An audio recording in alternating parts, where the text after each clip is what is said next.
is presented to Mr. Arnold Estefano for being the most outstanding teacher of the year for school year 2023-2024.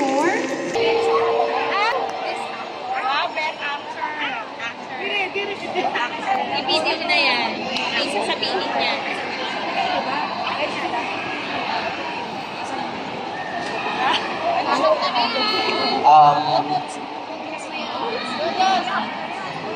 Maraming salamat po sa SMES family.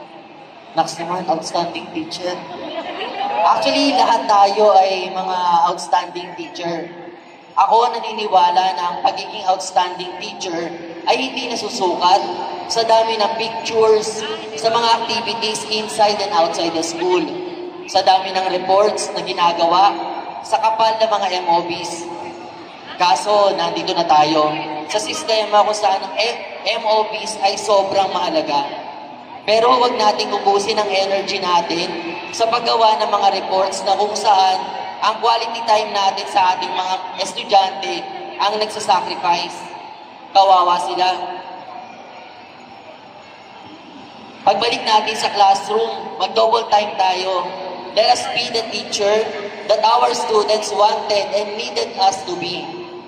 Kung pagod na, hingang malalim, magpahinga at magdasal. Sa mga kasama natin, be kind, it's free, but it is the most important that we can give, and that is all we need to keep us push more. Ang tanging makakapagsabi lamang na tayo ay outstanding teacher ay ang ating mga estudyante. Sila ang tunay na nakakilala ng ating mga ginagawa sa loob ng classroom, araw-araw. At higit sa lahat, si Lord ang siyang nakakita ng mapagmalasakit na puso nating mga guro. Maraming salamat po.